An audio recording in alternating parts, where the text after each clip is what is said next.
Ici, il s'agit du tableau d'ANOVA, qu'on appelle encore le tableau de l'analyse de la variance. Ce tableau est constitué de 5 colonnes. La colonne des sources de variation, la colonne de la somme des carrés, la colonne des degrés de liberté, la colonne de la somme des carrés moyens et ici nous avons la colonne de f statistique. Lorsqu'on prend la colonne de sources de variation, nous avons 3 sources de variation. On a la variation expliquée par le modèle et la variation non expliquée par le modèle qu'on appelle la variation résiduelle et la variation totale qui est égale à la variation expliquée par le modèle plus la variation non expliquée par le modèle. Nous avons le degré de liberté K et qui est le degré de liberté associé à la variation expliquée par le modèle. Et ici, nous avons au dénominateur le degré de liberté n-k-1 qui est le degré de liberté associé à la variation des résidus. Et enfin, nous avons le degré de liberté totale qui est égal au degré de liberté k plus n-k-1, ça donne n-1. En ce qui concerne la somme des carrés moyens, pour calculer la somme des carrés moyens, il faut faire la somme des carrés divisé par le degré de liberté. Donc ici, pour calculer la somme des carrés moyens expliqués, donc il faut faire la somme des carrés expliqués divisé par k. Donc il en est de même ici. Pour calculer la somme des carrés moyens résiduels, il faut faire le SSR divisé par n-k-1.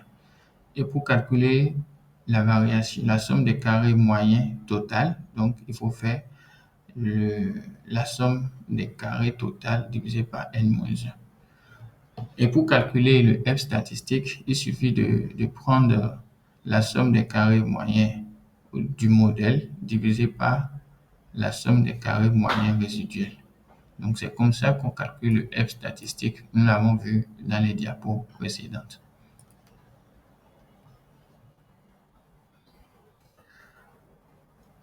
Notre tableau d'ANOVA que nous avons montré tout à l'heure est également affiché par les résultats des Stata. Ce tableau d'ANOVA est ce petit tableau-là, du haut jusqu'en bas. Ce petit tableau-là constitué de colonnes de sources SSS, DF et MS. Donc, ici, nous avons la somme des carrés expliquée par le modèle, c'est ça qui est 2603. Et ici, nous avons la somme des carrés résiduels, ce qui n'est pas expliqué par le résiduel et ce qui n'est pas expliqué par le modèle. Ici, nous avons le degré de liberté. Ici, nous avons K et ici, nous avons n-k-1. Le n est égal à 526 moins 4 moins 1. Donc, on va trouver 521. Et ici, nous avons la somme des carrés moyens.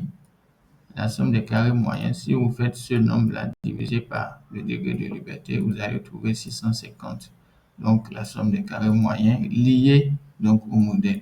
Ici, nous avons la somme des carrés moyens liés au résidu. Donc, si vous faites celui-ci, 4557 divisé par 521, vous allez trouver 874. Et ici, vous avez la somme des carrés total. Ici, vous avez n-1, le degré de liberté totale. Et ici, vous avez la somme des carrés moyens total. Donc, si vous faites ce nombre-là divisé par 525, vous allez trouver 13,63. Ici, vous avez le F statistique. Le F statistique avec 2 degrés de liberté, 4 et 521. Donc, ça vous donne le F statistique. Ce F statistique est lié au test de significativité de tous les coefficients du modèle. Donc, est lié au test de significativité conjoint de tous les coefficients du modèle. Et ici, vous avez la probabilité associée à ce test, à ce F. Ici, vous avez le R carré. On avait déjà vu par le passé ce que c'est que le R carré. Et le R carré ajusté ici, c'est que vous divisez le R par, les degrés de liberté. Vous trouvez ça. Ici, vous avez la racine carrée de MSE. Le MSE ici en anglais, ça veut dire mean square error. Ça veut dire mean square error. Ça veut dire que c'est la racine carrée de ce nombre-là. C'est la racine carrée de ce nombre-là. La racine carrée de la somme des carrés moyens résiduels. C'est ça. Si vous faites la racine carrée de ce nombre-là, vous allez trouver 2,95. Qu'est-ce que cela mesure exactement? Et c'est comme le standard deviation ou le standard error. Donc, mais dans ce cas, ça n'a pas vraiment la même signification que les cas types. Les cas types, c'est la distance qui sépare les données autour de la moyenne. Mais ici, c'est la distance qui sépare la valeur prédite et la valeur réelle. C'est la distance qui sépare la valeur prédite et la valeur réelle. C'est très important parce que ça nous donne une idée euh, sur de quelle manière la valeur prédite est proche de la valeur réelle. Autrement dit, c'est une mesure qui nous montre un peu l'éparpillement de l'erreur thème. Et en même temps, on peut dire que ça nous montre comment est-ce que les données sont éparpillées de la droite de régression. Donc, plus les données sont concentrées autour de la droite de régression, plus la prédiction est bonne. Donc, plus cette valeur-là est une valeur vraiment petite, plus notre prédiction est bonne.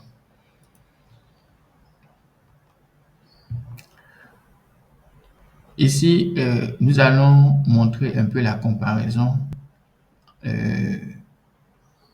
entre les différents tests que nous avons fait précédemment avec le test de Fisher. Donc, nous avons plusieurs modèles ici. Nous avons 4 modèles ici. Dans le premier modèle, nous avons, disons, un modèle complet. C'est un modèle non restreint. Ça veut dire que nous avons pris en compte toutes les variables indépendantes dans le modèle. Dans le deuxième modèle, nous avons exclu une variable indépendante qui est l'expérience. Dans le troisième modèle, nous avons exclu ici 2 variables. On a exclu la variable expérience et la variable ancienneté. Et ici, nous avons exclu toutes les variables indépendantes.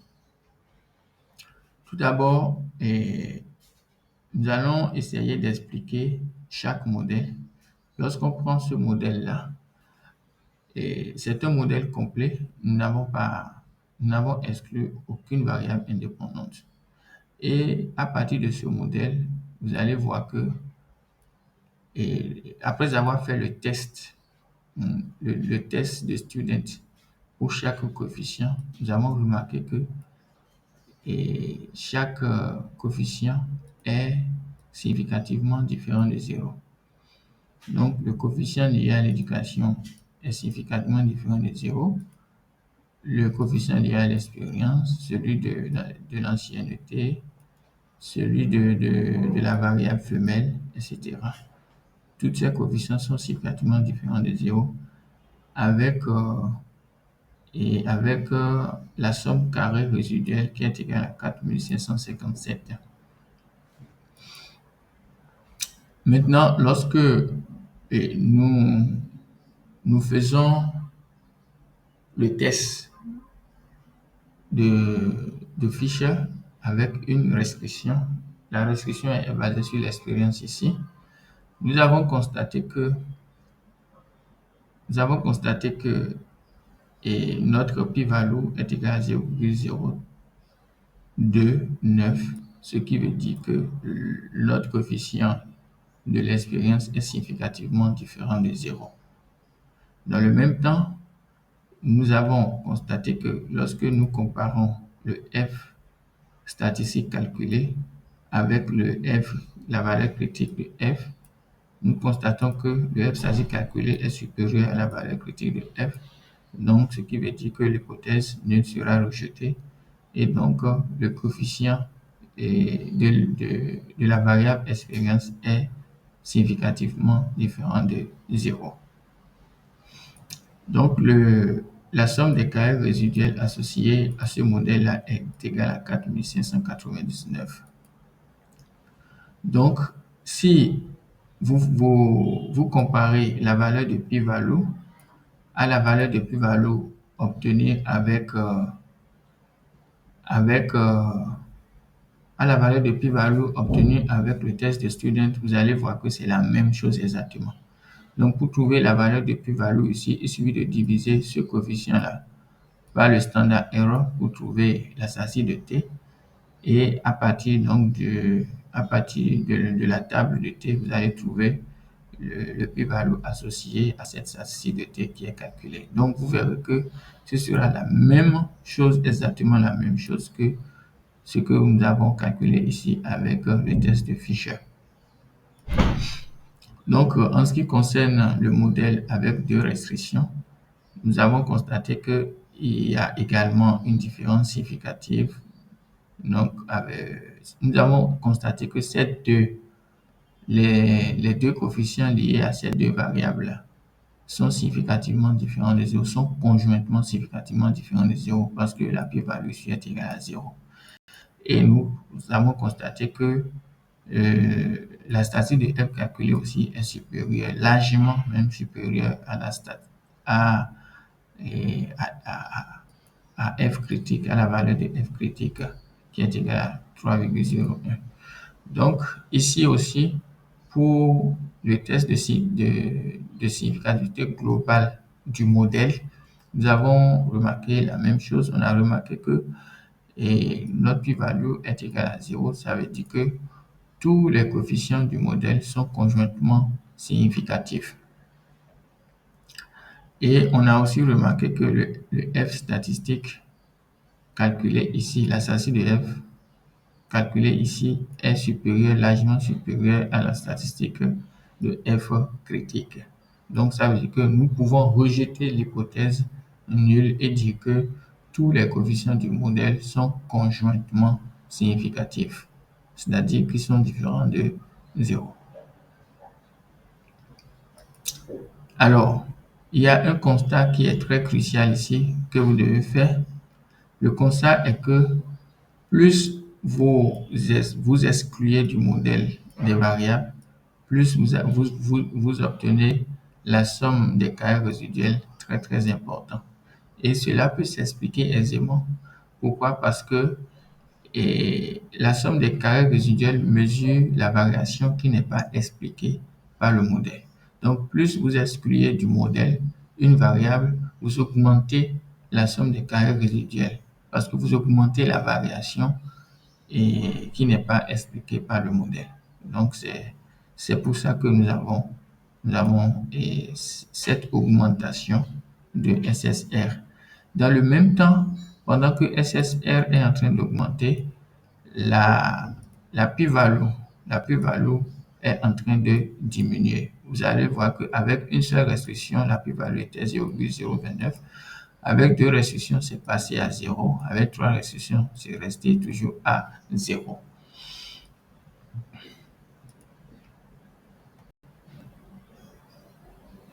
À présent, nous allons parler du test de Lagrange. On avait parlé du test de Student pour tester la significativité des coefficients en utilisant la distribution de Student et la distribution normale.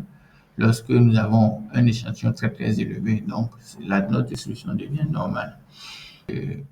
Après le test de Student, nous avons parlé du test de Fisher qui utilise la distribution de Fisher. Maintenant, nous allons parler du test du multiplicateur de Lagrange qui utilise la distribution de chi carré. Donc, ce test également est utilisé pour tester de manière conjointive, c'est-à-dire conjointement, la significativité des coefficients d'un modèle. Mais ce test n'est pas vraiment utilisé, n'est pas généralement utilisé comme le test de Fisher. Pour effectuer ce test, premièrement, qu'est-ce qu'il faut faire? Il faut commencer par établir notre régression linéaire, la régression linéaire qui n'est pas restreinte. La régression linéaire principale, il faut commencer à écrire l'équation de notre régression linéaire. Ensuite, établir, il faut établir notre hypothèse. Ici, nous voulons voir si les deux coefficients bêta 2 et bêta 3 sont conjointement différents de 0, sont conjointement significatifs. C'est ce que nous voulons voir. Donc, notre hypothèse nulle sera bêta 2 égale à 0 et bêta 3 égale à 0. Et notre hypothèse alternative serait bêta 2 est différent de 0 ou bêta 3 différent de 0. Ensuite, nous allons regresser le Y sur la régression restreinte.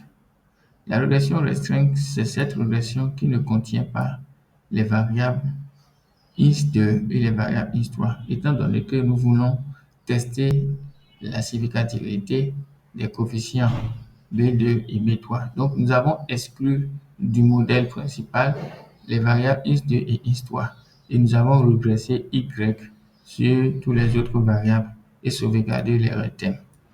Une fois que l'erreur thème est sauvegardée, nous allons utiliser l'erreur thème qui a été prédite, nous allons l'utiliser dans un autre modèle de régression. Et ici, on va regresser l'erreur thème prédite sur toutes les variables indépendantes du modèle principal. On regresse cela sur toutes les variables indépendantes du modèle principal et on va extraire le R carré associé à ce modèle-là. Ce R carré-là est nominé ici R carré indice E. Donc, une fois que nous avons calculé et nous avons identifié le R carré associé à ce modèle, nous pouvons calculer maintenant le multiplicateur de Lagrange. Donc, la statistique du multiplicateur de Lagrange est égale à n multiplié par ce R carré issu de ce modèle-là. Donc, le n, c'est le nombre d'observations.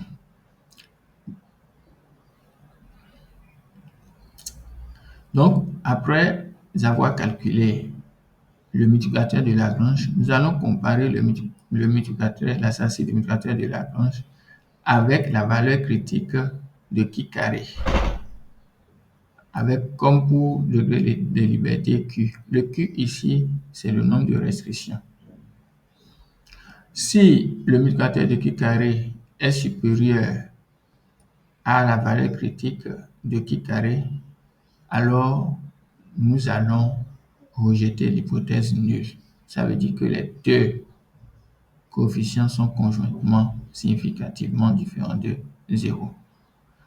Donc, ou bien si la probabilité associée à cette valeur de la statistique du multiplicateur de Lagrange est inférieure à 0,05, alors nous pouvons rejeter l'hypothèse nulle et dire que tous les coefficients sont conjointement significatifs. Si ce n'est pas le cas, nous n'allons pas pouvoir rejeter l'hypothèse nulle. Ça veut dire que les coefficients ne sont pas conjointement significatifs.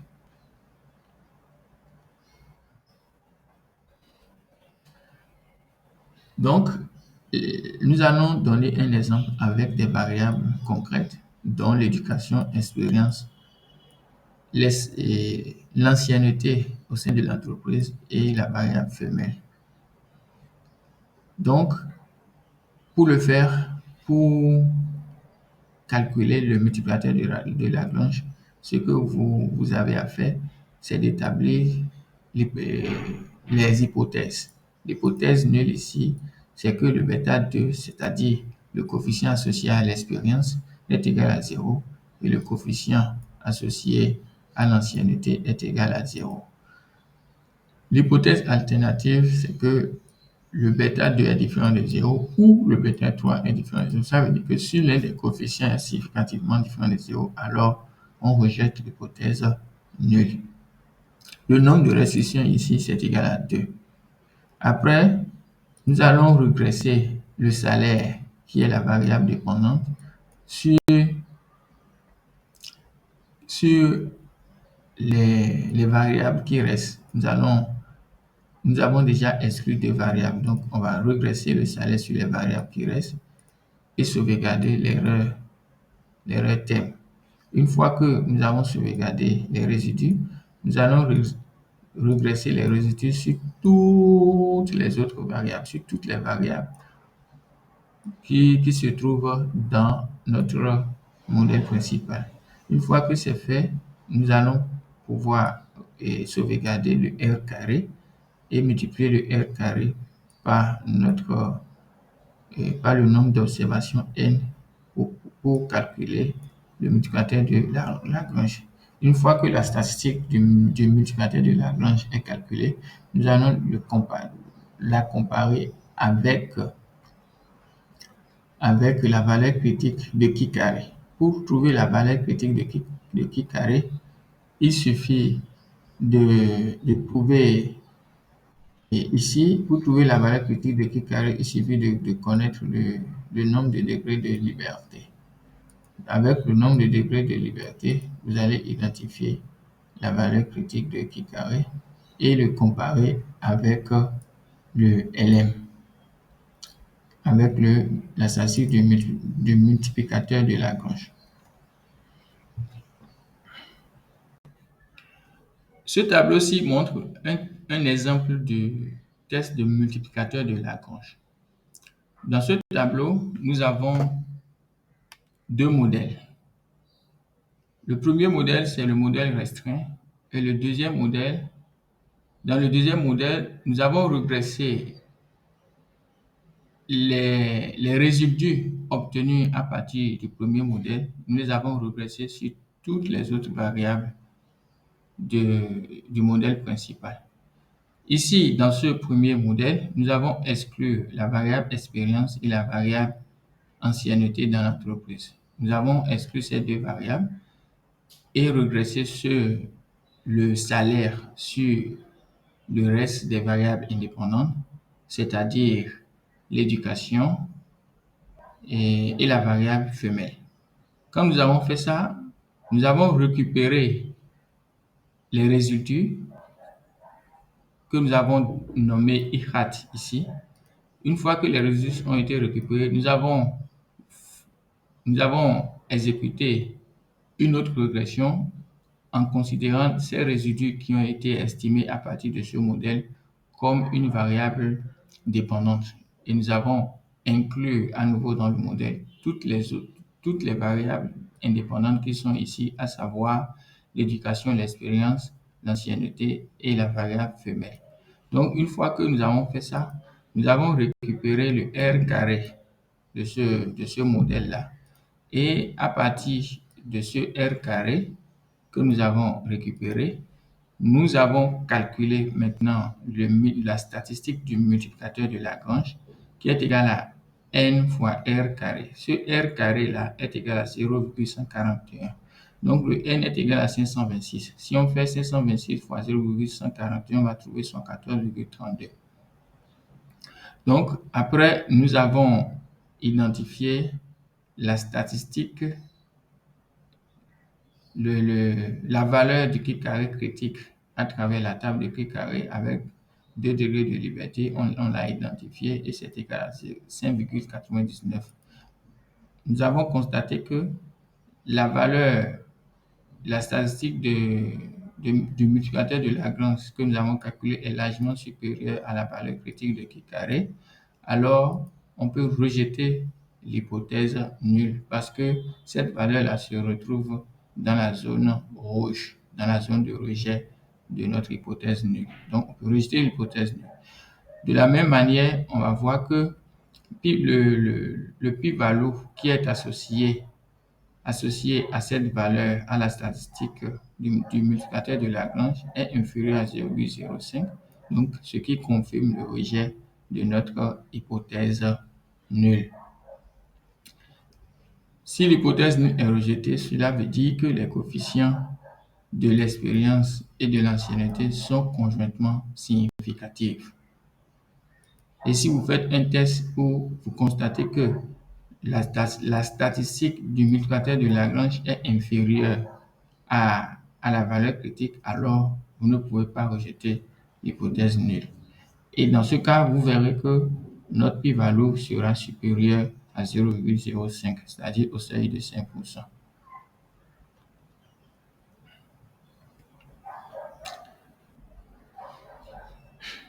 À présent, nous sommes en train de terminer avec le cours et il est important que vous revoyez les questions suivantes. Premièrement, vous devez pouvoir décrire l'hypothèse numéro 6 qui est l'hypothèse de normalité et vous devez pouvoir dire son implication à propos des estimateurs. Ensuite, vous devez pouvoir décrire le test de normalité. Quels sont les tests qu'on peut utiliser pour tester le test de normalité des résidus? Ensuite, vous devez pouvoir décrire les étapes du test d'hypothèse. Ensuite, vous devez pouvoir être capable de dire combien de méthodes peuvent être utilisées lorsque vous êtes en train de faire le test de student pour tester la significativité des coefficients et quelles sont les conclusions que vous devez obtenir. Ensuite, vous devez pouvoir décrire les trois tests de Fisher pour tester la significativité des coefficients. Et enfin, vous devez pouvoir décrire le test de multiplicateur de Lagrange qui utilise la distribution de qui carré pour tester